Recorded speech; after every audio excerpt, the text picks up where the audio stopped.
Assalomu alaykum aziz obunachilar. Bugun fuqarolik ishlari bo'yicha tumanlararo suddan chiqdik.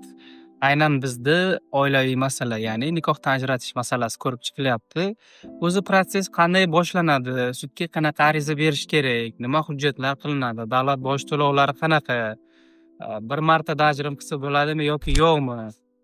Mana shu masalalarda batafsil to'xtalib o'taman. Demak, siz sudga da'vo ariza berayotganingizda, yoki xotindan bir da'vo ariza berayotganda albatta sudga to'lanadigan davlat boji bor.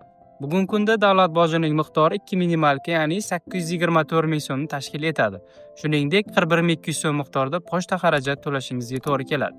Shuningdek, siz nikohdan ajratish haqidagi da'vo arizaga davlat boji va pochta xarajat to'langanlik kvitantsiyasi, nikoh tuzilganligi haqidagi guvohnoma, farzandlar bo'lsa bolalarni metrkasi, ya'ni tug'ilganligi haqidagi guvohnomalari, agar mahalla orqali yarashishga harakat qilgan bo'lsangiz, demak mahallaning dalolatnomasi kerak bo'ladi.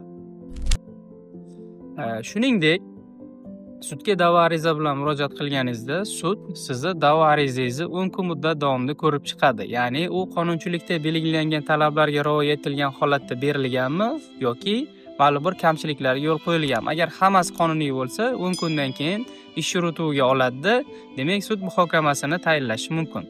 Nikohdan ajratish haqidagi ishlar umuman fuqarolik protsessual qonunchiligiga ko'ra fuqarolik ishlari 1 oy davomida cho'zilsa 2 oy davomida ko'rib chiqiladi. Agar siz birinchi marta sudga da'vo ariza bilan murojaat qilayotgan bo'lsangiz, oilaviy masalalar bo'yicha, nikohdan ajratishga oid ishlar bo'yicha plenum qaroriga asosan sud birinchi marta sizni da'vo talabingizni rad etishi mumkin. Ya'ni qaysi holatda? Agar oilada kechadigan vaqtinchalik kelishmovchiliklar bo'lsa, sud bunaqa holatda taraflarning yoki bir tarafning da'vo arizasini rad etishi mumkin. Demak, rad etishi sabablari yuqorida aytib o'tdik. Agar xiyonat holat bo'ladigan bo'lsa, xotindan bir boshqa shaxsga nikohga kirgan, ulardan farzandlari bo'ladigan bo'lsa, mana shunaqa jiddiy sabablar bo'lsagina sud bir martada ajratib berishi mumkin. Yoki bo'lmasam sud 6 oy muhlat berishi mumkin taraflarga, ya'ni srok deyiladi xalq tilida, yarashish uchun muhlat tayinlashi mumkin.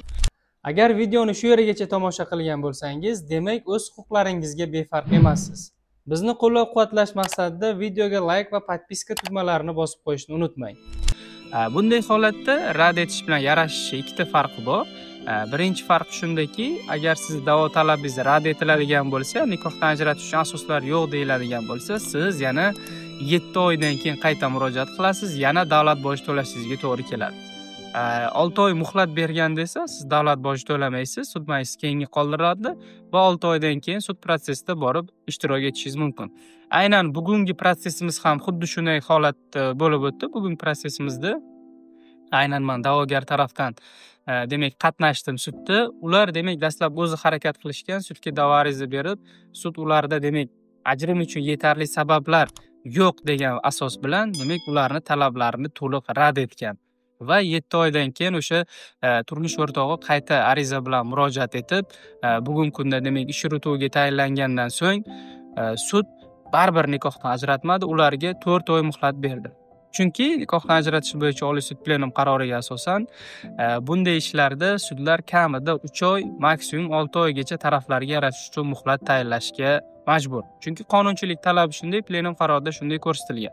Bizning holatimizdan ham 4 oy muhlat tayinlanuvdi. Mana bugungi sud protsessi tayinlangan edi, lekin javobgar taraf sudga kelmaganligi tufayli yana sudimiz 10 kun muddatga qoldirildi.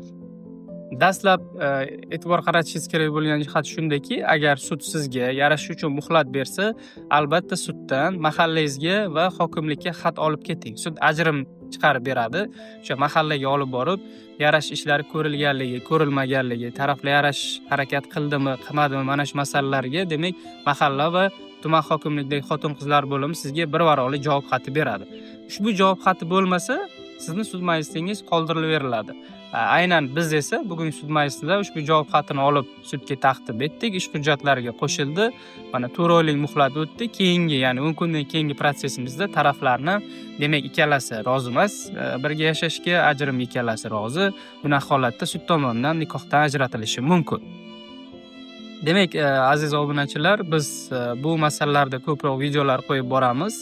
Kanalga obuna bo'lib qo'yinglar va izohlarda yana sizlarni qaysi mavzular qiziqtiradi. shu mavzularni agar yozib qoldirsangizlar, biz aynan ushbu mavzularda videolar tayyorlaymiz. Shuningdek, agar sizda oilaviy va boshqa masalalarda savollar bo'lsa, izohlarda yozsangiz, shu savollarga ham javob berib o'tamiz. Faqat YouTube kanalimizga obuna bo'lib, like tugmasini bosib qo'ying.